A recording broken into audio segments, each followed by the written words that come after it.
ইমামে আজম আবু হানিফা রাহমাতুল্লাহ আলাইহি এত বড় আল্লাহর ওলি, জামানার ইমাম উম্মতের ইমাম এমনি হয় নাই।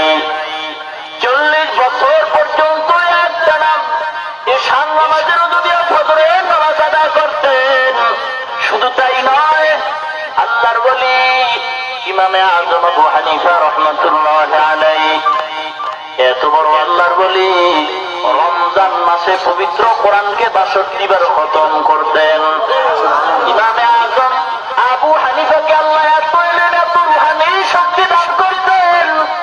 ইমামে আজম আবু হানিফা রাহমাতুল্লাহ আলাইহি এত বড় আল্লাহর ওলি, আল্লাহ এত দয়ার রহমত দান করলেন। ইমামে আজম আবু হানিফা 9 বছর বয়সে কোরআন হাদিস রিসার্চ করে ফতোয়া দিতেন। কয় বছর বয়সে? 9 বছর বয়স ইমামে আজম ফতোয়া দিতেন। ইমামে আবু হানিফা তার নাম হলো নুমান ইবনে সাবেত। হানিফা তার মেয়ের নাম। হানিফা কার নাম? তার মেয়ের নাম। নুমান ইবনে সাবেত হলো তার নাম। কেন হানিফা রাখা হয়?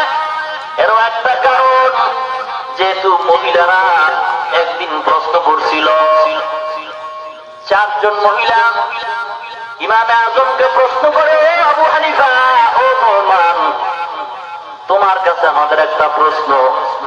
আল্লাহর আইন অনুযায়ী একটা পুরুষে 4 জন বিবি রাখতে পারবে, এক মহিলা 4 জন স্বামী রাখতে কেন পারবে না? তার জবাব চাই। ইমামে আজম আবু হানিফা চিন্তিত অবস্থায় প্রশ্নের জবাব কোথায় পাই? মহিলাদের বলে, যাও যাও, আগামী সপ্তাহে আমার প্রশ্নের জবাব নিয়ে যাইও। ঘরের ভিতরে যায়, খানা খায়, চিন্তা করে কি করা যায়।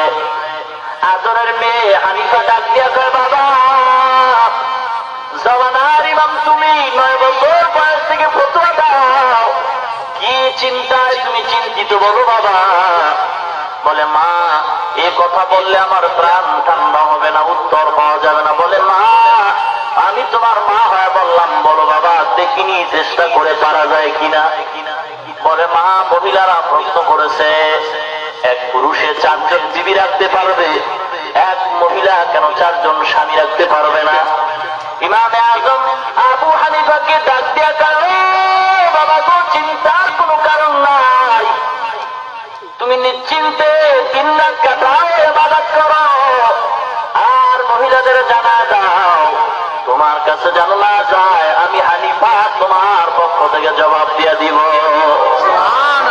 তবে একটা শর্ত। কি? ও বাবা, তোমার এমন একটা কঠিন প্রশ্নের জবাব যদি আমি দিতে পারি, তোমার কাছে আমি টাকা চাই না, অলংকার চাই না, শুধু একটা আবদার, তোমার নামের সাথে আমার নামটা মিলাই দিবা, তোমার নাম স্মরণ করবে, আর আমি হানিফার নামটাও যেন দুনিয়ার মানুষ স্মরণ করে। ও মুসলমান ইমানদার, আম গাছ থেকে আম বের হয়, কাঁঠাল গাছ থেকে কাঁঠাল বের হয়, মান্দার গাছ থেকে কোনোদিন আম পাওয়া যায় না, খেজুর গাছ থেকে কোনোদিন কাঁঠাল পাওয়া যায় না, বেনামাজির ঘর থেকে কোনোদিন নামাজের গন্ধ পাওয়া যাবে না, বেনামাজি বেপরদাওয়ালা নারীর গর্ভে কোনোদিন আল্লাহওয়ালা তৈরি হবে না। আগের জামানার মহিলা কম্পিউটার ছিল না, আলতার প্রোগ্রামের ব্যবস্থাই ছিল না, সরল মনে চলতো বোরকা পরে। রাত্র যদি কোথাও বেড়াইতে যাইত, মহিলারা বোরকা পরিয়া যাইত। আর এখন দিনের বেলাও তো বোরকা নাই। ও মুসলমান ইমানদার, এমন উন্নতির যুগ আমাদের সমাজে আসছে, মুসলমান হিন্দুরা মাঝে মাঝে টুপিওয়ালা দেখলে কাপড় গাইনা মাথায় দেয়, বুকের কাপড় টানে, পিঠের কাপড় টানে, নির্লজ্জ বেহায়া মুসলমান নারীরা আরো উলঙ্গ হয়ে হাতে, ঠিক কিনা যেরকম মোল্লারাই আমগো খাইলো। কি কয়? কি মোল্লারা তবু খায় নাই, ইহুদি আর খ্রিস্টানেরা তবু খাইছে। সবার অধিকারের নামে যারা স্লোগান দাও, বাংলার জমিনে গরু আর ছাগল টাকা ছাড়া যেমন মানুষ কিনে না, ওরে পেট পিঠ খালিওয়ালা মুসলমানের নারীদেরকে মানুষ টাকা ছাড়া খরিদ করে না, ঠিক কিনা? ও মুসলমান ইমানদারেরা, পর্দার ওয়াজ এখন নাই, টুপিওয়ালা পর্দা করে না, আমি কি পর্দার বয়ান করবো? আমি তো পর্দা করি না, আমি কাকে পর্দার বয়ান করবো? পর্দা এখন ইন্স্যুরেন্স হয়ে গেছে, পর্দা নদী হয়ে গেছে। এখন আর মানুষের আমলে কোনো পর্দা নাই। মানুষ দেখেন এখন অধিকাংশ মানুষ গিলা কুলুক কাকে বলে চিনে না। দস্তার খান যদি বলি দস্তার খান দাও, মানুষ তাকায় থাকে, কি বললাম ও বুঝেই নাই। এমন একটা সময় দেশে আসবে পর্দা কাকে বলে মানুষ চিনবে না। কারণ পর্দার ওয়াজ যখন আলেমেরা করবে না, তখন পর্দা মানুষ চিনবে না। কেন আলেমেরা করবে না পর্দার বয়ান? কারণ তারাই তো পর্দা করে না, ঠিক কিনা? ও মুসলমান ইমানদার, আল্লাহ পাক রব্বুল আলামিন এত ইলম দান করছেন, ইলমের ভিতরে বরকত আর রহমত। কোরআন শরীফের উপরে কালো কালি দিয়ে লেখা আছে, এটা একটা ফরমালিটি মেইনটেইন করা। এই কোরআনের বরকত আছে আসমান থেকে, আসমান থেকে আল্লাহর রহমত বরকত আমাদের উপরে নাজিল হয়। এই কোরআন বুকে লাগাইলে আল্লাহ রহমত নাজিল করেন। কোরআনের ভিতরে ব্যক্তিগত কোনো বরকত নাই। এই কোরআনটাকে সম্মান করার দ্বারা আল্লাহকেই সম্মান করা হয়। আর আল্লাহর রহমতের কারণে আল্লাহকে সম্মান করার দ্বারা রহমতের দরিয়ায় জোশ মেরে যায়। আল্লাহ পাক রব্বুল আলামিন ডাক দিয়া কয়, ও ফেরেশতা তাকায় দেখ, যে বান্দা কোরআন পড়তে পারে না, এ কোরআন বুকে লাগাইছে, মুহাব্বত করছে, আমি আল্লাহর ঘরটাকে রহমত দ্বারা পরিপূর্ণ করলাম। যেরকম সুবহানাল্লাহ। পয়গম্বর আরবি কোরআন তেলাওয়াত করেন, আশিকদের অন্তরের ভিতরে কোরআনের হিট লেগে যায়। ওই কাফিরদের অন্তরে নবীর তেলাওয়াত এত মজা লাগে, এমন সুন্দর তেলাওয়াত আর দুনিয়ার কোথাও পাওয়া যায় না। মানুষ যদি একটা কথা বারবার শুনে বলে বান্দা তোমার কথা শুনতে মনে চায় না, আর মানুষগুলি কোরআন তেলাওয়াত এত বারবার শুনে কণ্ঠ যত ভালো হয় ততই মজা লাগে, ঠিক কিনা? ধরে কালামে জিন্দা কোরআনে হাকিম, হিকমতে উলা ইয়াজালাস্তু কাদিম, জামিউল ইলম ফিল কোরআনে হাকিম, তাকাসুরু আনহু ইফহামুর রিজালি। ও মুসলমান, যেই পয়গম্বরের তেলাওয়াত শুনিয়া আবু জাহাল পর্যন্ত পাগল হয়ে যাইত, আবু লাহাব পর্যন্ত পাগল হয়ে যাইত। আল্লাহ নবীর তেলাওয়াত যে শুনতো সেই নবীর কালেমা পড়তো। আবু জেহেল মুলকি আমন থেকে জাদুঘর ভাড়া করে আইনা কয়, এ জাদুঘর, মোহাম্মদ কি এমন জাদু জানে যেই জাদু দিয়া মানুষের পাগল করিয়া তার দলে নেয়? একটু পরীক্ষা করে দেখো তার জাদুটারে বন্ধ করা যায় কিনা। ইয়ামান দেশ থেকে জামাত নামের জাদুঘর গিয়া হাজির হয়, পয়গম্বরের সামনে দাঁড়ায়, ও আব্দুল্লাহর সন্তান মোহাম্মদ, তুমি নাকি জাদু শিক্ষা করে জাদু দিয়া মানুষের তোমার পাগল বানাও। কি জাদু করছো একটু আমার শোনাও। পয়গম্বর দিব্যে আরামে আল্লাহর কোরআন তেলাওয়াত শুরু করলেন। জামাত নামে জাদুঘর দাঁড়িয়ে আছে, পবিত্র কোরআন তেলাওয়াত হয়। আল্লাহর নবীর নুরানি চেহারা থেকে জামাতের নজর পড়ে যায়, একটা চোখে পলক দেয় না। পয়গম্বর তেলাওয়াত করতেছে, জামাত তাকায় আছে, রহমতের নবীর চেহারা দিয়ে তাকায়, চোখ বেবি টপ করে পানি পড়ে বুক ভেসে যায়। পয়গম্বর তেলাওয়াত মাঝখানে গিয়া বন্ধ করে দেয়। এরপরে আবার জামাত ডাক দিয়া কয়, পয়গম্বর তুমি তেলাওয়াত বন্ধ করিও না, কারণ এত মজার তেলাওয়াত আমি জাদুঘর দুনিয়ার কোথাও শুনি নাই। তেলাওয়াত আরো করো, কারণ এত মজা লাগে, এমন সুন্দর তেলাওয়াত আর দুনিয়ার কোথাও নাই। পয়গম্বর আবার তেলাওয়াত শুরু করলেন।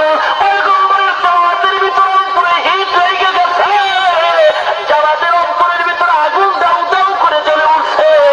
আল্লাহ রহমতের দরিয়ায় জোশ মেরে গেছে। আল্লাহ পাক হেদায়েতের দরওয়াজা খুলিয়া দিছে। জামাত তেলাওয়াত শুনিয়া কয়, ও পয়গম্বর, তুমি তো জাদু শিখো নাই, আসমানি কথা, এটা তোমার বানানো কোনো কথা নয়। ও পয়গম্বর, আমি জাদুঘর আমি স্বীকার করে নিলাম, তোমার এটা জাদুবিদ্যা নয়, আসমানি কথা। ও পয়গম্বর, এই পড়াটা আমাকেও শেখায়, তুমি কালেমা পড়ে মুসলমান বানা দাও।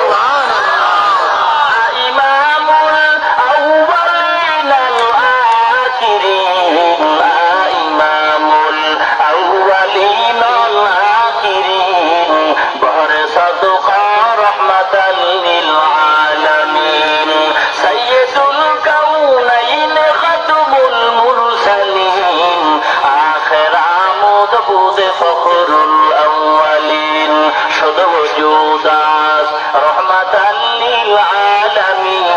मस्जिदे ऊशुद हमारो ए जमीन तकबीर में कलमा में नमाजू में अदा में तकबीर में कलमा में नमाजू में अदा में है नाम इलाही से मिला नाम मोहम्मद है नाम इलाही से मिला नाम मोहम्मद फरमाते हैं आदम के मुझे खुल्द दुरी में लिखा हुआ तू बाप मिला नाम मोहम्मद लिखा हुआ तू बाप मिला नाम मोहम्मद ओ नबीर उम्मतेर दलेरा পয়গম্বরের এত বড় আশিক হযরত আবু বকর হযরত ওমর হযরত উসমান হযরত আলী আল্লাহর নবীর সাহাবায়ে কেরাম এত নবীর প্রেমিক পাগল নবীর জন্য এরপর নবীর কদমে কোনদিন পাগল হয়ে সিজদা করেন নাই আবেগের কারণে নবীর কোনদিন দাঁড়ায় দাঁড়ায় নবীর সালাম জানান নাই পয়গম্বর বলে ও সাহাবীরা আমি যদি আসার কারণে তোমরা দাঁড়াইবা না যেমনি ভাবে ইহুদিরা তাদের দলপতির সম্মান করে আমাকে দাঁড়ায় দাঁড়ায় সম্মান করার কোনো দরকার নাই ও দুনিয়ার উম্মতেরা পয়গম্বর বলেন বুখারী শরীফের ভিতরে ও দুনিয়ার উম্মতেরা পয়গম্বর ঈসাকে উম্মতেরা এত মহব্বত করত মহব্বত করতে করতে আল্লাহর সন্তান বানায় ফেলাইছে ও আখিরি জামানার পয়গম্বরের উম্মত আমি নবীকে এত মহব্বত তোমরা করবা না যেই মহব্বতের কারণে আমাকেও তোমরা আল্লাহর সন্তান বানায় ফেলাইবা আল্লাহ জাতি নূর যদি কেউ বলে নবীও জাতি নূর তোটা শিরিক হয়ে গেল ও মুসলমান নবীকে মহব্বত করো ঈসা আলাইহিস সালামকে বেশি মহব্বত করার কারণে তারা মুশরিক হয়ে গেল ও মুসলমান ইমানদার নবীকে যদি সীমার বাইরে মহব্বত করা হয় এর দ্বারা তো আশিকি রাসূল হওয়া যায় না বরং মুশরিক হয়ে যায়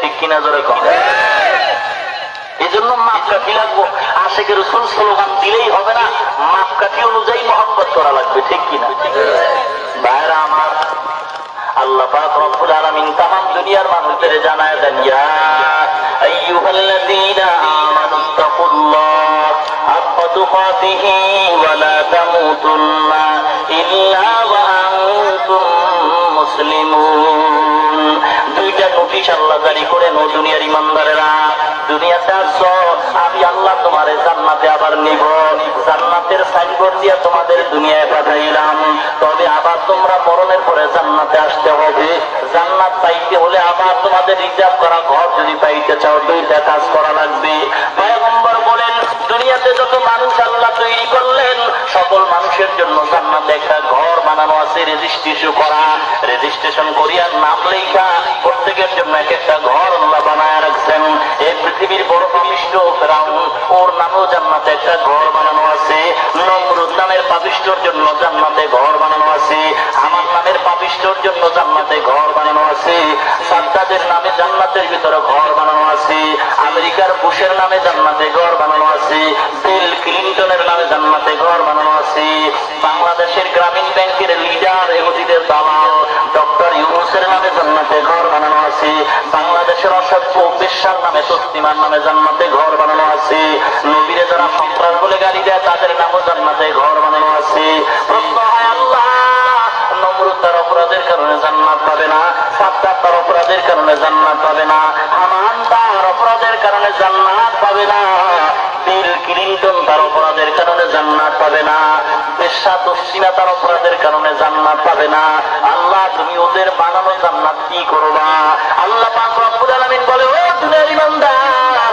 যদি কোন দোকানদারওয়ালা কর্মচারী রাখে ওই কর্মচারী দোকানদারি করে রমজান মাসে ব্যবসা ভালো হয়েছে দেখা যায় তারে ধার্য করা বেতন দিয়ে বিদায় করে না বড় আরো বোনাস দিয়ে বিদায় দেয় ঠিক কিনা করে কম আল্লাহ বলে ও দুনিয়ার ইমানদারেরা তোমরা যারা আমার বান্দা গোলাম যারা আমি আল্লাহর গোলামি ঠিক মতো করো আমি আল্লাহ তোমাদের বানানো জান্নাত তো দিব কোনো সন্দেহ নাই তবে নমরুদ হামান সাদ্দাত ফিরাউন কারুনের নামে যেই বানানো জান্নাত আমি আল্লাহ রিজার্ভ করে রাখলাম ওই জান্নাতগুলিও ইমানদারদেরকে বোনাস হিসাবে দান করব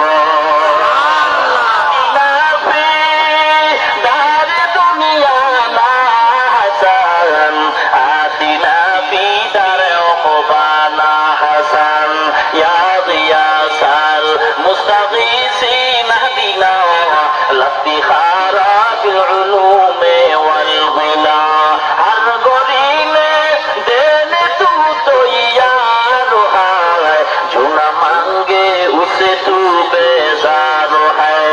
ও মুসলমান, ওই জান্নাত যদি পাইতে হয় আল্লাহ পাক বলেন, ও ঈমানদারেরা দুইটা কাজ আমার দ্বারা করতে হবে। এক নাম্বার আমাকে ভয় করো, দুই নাম্বার কাজ হলো মুসলমান হও। কি হও? আল্লাহ কোরআন শরীফে কোথাও বলেন নাই ও মুসলমান ঈমানদার হও। আল্লাহ বলেন ও ঈমানদারেরা মুসলমান হও। আল্লাহ বলেন মুসলমান না হইয়া কবরে আসবা না। ও মুসলমান, দাবি করলেই মুসলমান হওয়া যায় না। বাবার ঘরে জন্মগ্রহণ করলেই মুসলমান হওয়া যায় না। পীরের ঘরে জন্মগ্রহণ করলেই পীর হওয়া যায় না। ডাক্তারের ঘরে জন্মগ্রহণ করলেই ডাক্তার হওয়া যায় না। লেখাপড়া করে সায়েন্সের উপরে তারপরে ডিগ্রি অর্জন করে সার্টিফিকেট নিয়ে ডাক্তারি করা লাগবে। বাবার ঘরের জন্মসূত্রে মুসলমান দাবি করলে চলবে না। লেখাপড়া আর আমল আখলাক দিয়েই সার্টিফিকেট অর্জন করা লাগবে।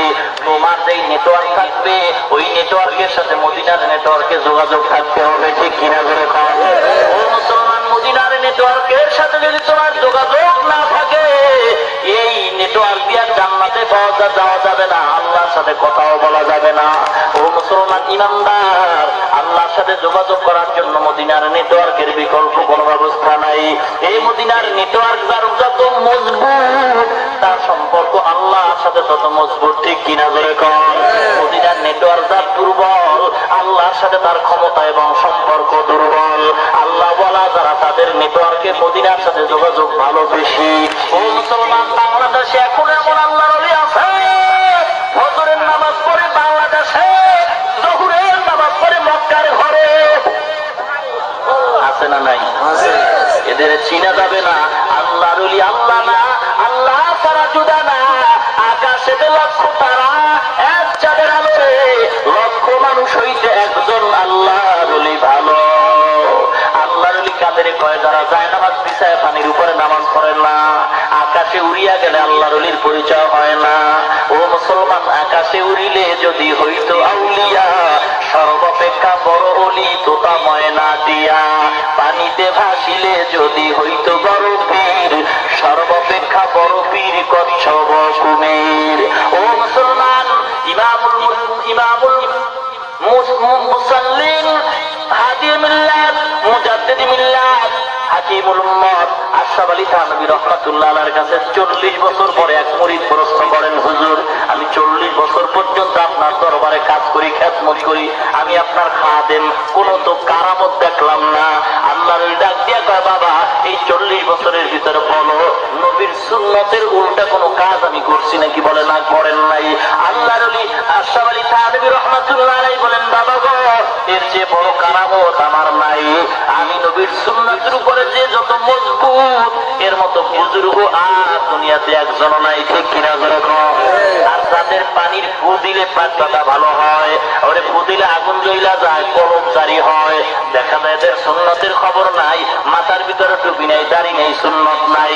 এরা তো কোনদিন কামেল পীর হবে তো দূরের কথা, এরা এখনো পর্যন্ত মুসলমান হতে পারে নাই। এরা পীর হইবে দূরের কথা, মুসলমানই হয় নাই। আগে কালেমা পড়, তওবা কর, মাথায় টুপি লাগা, সুন্নতি পোশাক লাগা, মুসলমান হয়ে যায়। ঘুম আসতেছে আপনাদের? চলবে? কি থাকবেন না ভাববেন? আল্লাহ পাক কবুল করেন, বলে না। কয় কাজ করা লাগবে? এক নম্বরে আল্লাহকে ভয়। আল্লাহরে ভয় করলে কি হবে? আল্লাহ বলেন, বান্দা আমি আল্লাহকে যদি ভয় করো দুনিয়ার সব মাখলুকাত তোমাকে ভয় করবে। আল্লাহর ভয় যার অন্তরে যত বেশি তামাম দুনিয়ার মানুষ তাকে বেশি ভয় করে। আল্লাহর ভয় যার অন্তরে আছে সে কোনোদিন গুনাহ করতে পারবে না। আর আল্লাহর মুহাব্বত যার অন্তরে আছে সে কোনোদিন নেকের কাজ ছাড়তে পারবে না। আল্লাহর ভয় ও মুহাব্বত কোনোটাই থাকতে হবে। খলিফাতুল মুসলিমিন হযরত ওমর বলেন, আল্লাহ যদি ওয়াদা করেন সমস্ত দুনিয়ার মানুষ জান্নাতে যাবে, একটা মানুষ মাত্র জান্নাতে যাবে, আমি ওমর আশা করি ওই লোকটা আমি হতে পারি কিনা। রহমতের আশা। পক্ষান্তরে যদি আল্লাহ কয় সমস্ত মানুষ জান্নাতে যাবে, একটা মানুষ মাত্র জাহান্নামে যাবে, আমি ওমর ভয় করতেছি ওই লোকটা আমি হয়ে যাই কিনা। আল্লাহকে কেমন ভয় করলেন, আবার ওদিকে রহমতের আশাও করলেন। আল্লাহর রহমত থেকে নৈরাশ হওয়ার কোন সুযোগ নাই। আল্লাহ পাক বলেন, ইয়া ইবাদি আল্লাযীনা আসরাফু, ও দুনিয়ার ইমানদারেরা, আল্লাহর রহমত থেকে কখনো তোমরা নৈরাশ হও না। হাজারো গুনাহ করছো, বাচ্চা উঠানের ভিতরে খেলাধুলা করতেছে, মা গোসল করায় দিছে, আবার খেলার মজা পায় ধুলাবালু লাগায়। মা কয়, বাবা ধুলা লাগাইস না, খেলাধুলা করিস না, তোরে আমি গোসল করায় দিলাম, লাগাইস না। সন্তান খেলার মজা পায় ধুলা লাগায়, মা তারে মারে না, ধুলা মোছায় মোছায় আবার কোলের ভিতরে নেয়। আল্লাহ কয়, বান্দা দুনিয়ার মজা পাইয়া রং তামাশায় পাগল হইয়া, গানের ভিতরে মজা পাইয়া গানের ধুলাবালু গায়ে লাগাইছ, বেপরদার ভিতরে মজা পাইয়া বেপরদার ধুলাবালু গায়ে লাগাইছ। এবং তারপরে আমি নামাজে ডাকছি, আয় বান্দা আয়, আমি আল্লাহ তোরে ফজরের নামাজে ডাকলাম, তোরে আমি ডাইকা পাইলাম না, আমি আল্লাহ বেজার হই না, আমি আল্লাহ তোরে আবার ডাকছি, বান্দা আয় জোহরের নামাজে এসে হাজিরা দে। বান্দা তুই যদি জোহরের নামাজে হাজিরা দাও, আমি আল্লাহ ফজরের গুনাহ মাফ করে দিব। এ বান্দা তোরে ফজরের নামাজে পাই নাই, জোহরের নামাজে পাই নাই, আমি আল্লাহ বেজার নাই, আমি আল্লাহ ডাকছি, আয় বান্দা আসরের নামাজে আয়, আমি আল্লাহ তোরে আসরে ডাইকা পাই নাই, আমি আল্লাহ মাগরিবে ডাকলাম, আয় বান্দা আয়, আমি তোরে মাগরিবের নামাজেও পাইলাম না, আমি আল্লাহ তোরে এশার নামাজে ডাকলাম, পাইলাম না। বান্দা তুই জীবনও মসজিদে যাও নাই, আজকের তোর বাড়ির দরওয়াজায় কোরআনের বয়ান হয়, ওইখানে গিয়া বলছো দুই ফোঁটা চোখের পানি ছেড়ে কান্দো। এ মুসলমান, অনেকের মা কবরে, অনেকের বাবা অন্ধকার কবরের ভিতরে। ওই মা ডাক দিয়ে কয়, সন্তান রে, আমি কখনো তোরে রাইখা ভালো খানা খাইতাম না, তুই যদি বিদেশে যাইতি আমিও পাগল হয়ে যাইতাম। ঘরের ভিতরে তোর বাবা কমলা আনতো, আপেল আনতো, তরমুজ আনতো, বাঙ্গিয়া তো গোস্ত তৈরি হইত, আমি মা নিজের হাত দিয়ে গোস্ত পাকাইতাম, আমি মা খাইতাম না। তোর বাবায় বলতো, বিবি তুমি কেন খাও না, আমি মা বলতাম, ও স্বামী গো, আমার সন্তান বিদেশে আছে, তারে রাইখে আমি ভালো খানা খাইতে পারি না। এ বাবা, তোরে রাখি আমি কখনো ভালো খানা মুখে দেই নাই, আজকে তুই আমাকে কবরে রাইখা কেমন আরামে খাও আর ঘুমাও, এত নিষ্ঠুর কেন হয়েছে রে বাবা। এই ময়দানে বছরে মুসলমানরা কত মানুষ এখনো দোকানে আড্ডায় লিপ্ত, আল্লাহ ওদের এখানে আসার তৌফিক দেয় নাই। এই ময়দানে বৈশাখ চোখের পরে ছাড়িয়া তওবার মতো তওবা করে যদি একবার আল্লাহর দরবারে ক্ষমা চাইতে পারো, আল্লাহ পাক রব্বুল আলামিন জীবনের সব গুনাহ মাফ করিয়া জান্নাতের মেহমান বানায় বাড়ির দরজায় ফিরাই দিবে। জোরে কোন সুবহানাল্লাহ। তওবার মতো তওবা করো। তওবা করেছিলেন নসুয়া নামের এক আল্লাহর বান্দী। ও মুসলমান, নসুয়া নামের আল্লাহর গোলাম, কোরআন শরীফে তার ব্যাপারে আয়াত পর্যন্ত নাযিল হয়ে গেছে। এই তওবা জীবনের মতো তওবা যারা করছে, আল্লাহ পাক তাদের আল্লাহ খাঁটি গোলাম বানায় জান্নাতি বানায় দিছে।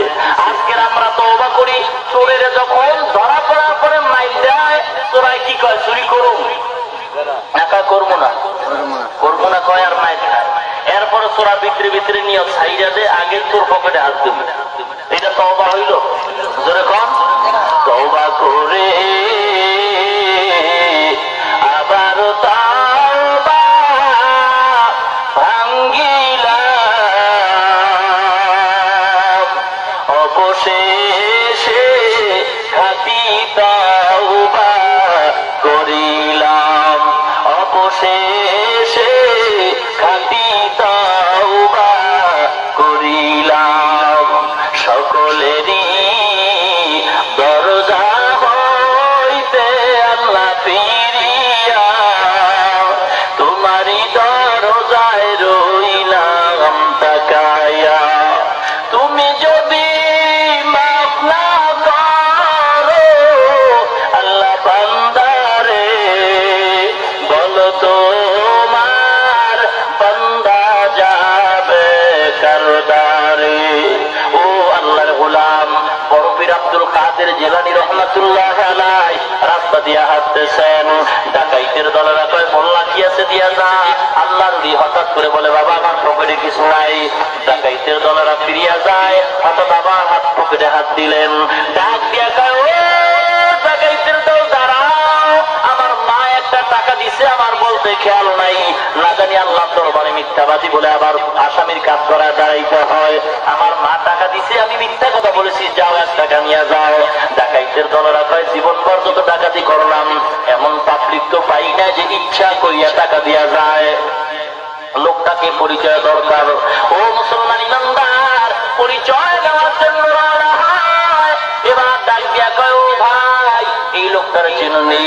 এক পরিচিত লোক ডাক দিয়া কয়, চিনস না? এ জমানার বড় পীর। চিনি চিনি ডাকাত চিনি, ইনি হযরত আব্দুল কাদের জিলানী। ইনি হযরত আব্দুল কাদের জিলানী। আউলিয়ারা কারে উকবা ইখতিয়ার, জাহেলারা কারে দুনিয়া ইখতিয়ার। ও আল্লাহর গোলাম, আল্লাহর ভয় কাকে বলা হয়? আল্লাহর ভয় যার অন্তরে আছে সে কোনোদিন গুনাহ করতে পারে না। আল্লাহর ভয় যার অন্তরে আছে সে কোনোদিন নেক কাজ করতে পারে না। আশরাফ আলী থানভী রাহমাতুল্লাহ আলাইহি বয়ান করেন, এক মরিদ গিয়া বসলো আর উঠা গেল। ডাক দিয়া কয়, ও আল্লাহর গোলাম তুমি বসলা আবার যাইতেছো কারণ কি? বলে আমার ওয়াজ হয়ে গেছে। বলে আমরা 30 বছর পর্যন্ত এই খানকায় থাকি, আমাদের এত অশুনি হয় না, তুমি 5 মিনিট শুনলা যাইতেছো আর বলো ওয়াজ হয়ে গেছে, বলো রহস্যটা কি? বলে ও বাবারা জানো না, আল্লাহর ওলির সারা রাত্রের ওয়াজ শুনে লাভ নাই। একটা কথা আল্লাহর ওলি বলছে, বাবারা জীবনে নেকের কাজ ছাড়বা না, গুনার কাজ করবা না। আমি একটা কথার উপর আমল করব, আমার হায়াত যদিও চইলা যায় হায়াতের শেষ পর্যন্ত আদা করলাম, গুনার কাজ করব না, নেকের কাজ ছাড়বো না। আমার একটা কথা তারা জীবনের পরিবর্তন আসবে। সারা জিন্দিগির ওয়াজ শুনিয়া কোনো আমার লাভ নাই।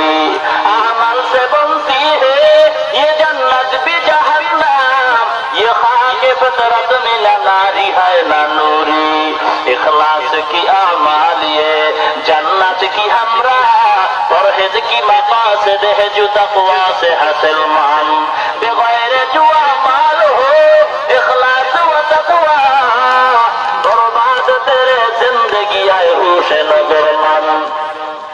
बर्बाद तेरे जिंदगी आए होश नजर मान। পয়গম্বর আরবি 1000 বছর আগে বইলা গেছেন, قال رسول الله صلى الله عليه وسلم اخلص دينك يكفيك العمل القليل। অল্প আমল করো দোকানদারওয়ালা, দোকানদারি করিয়াই জান্নাত পাইবা। যদি তোমার ভিতরে আল্লাহর ভয় থাকে আর আমল ঠিক থাকে, ও রিস্কাওয়ালা রিস্কা চালাইয়া জান্নাত পাইবা।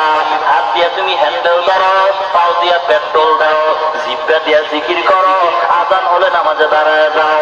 পয়গম্বর বলেন, ও রিস্কাওয়ালা রিস্কা চালানোর মধ্যে যতটুকু সময় তোমার ব্যয় হয় এই সময়টাকে আল্লাহ নেকির পাল্লায়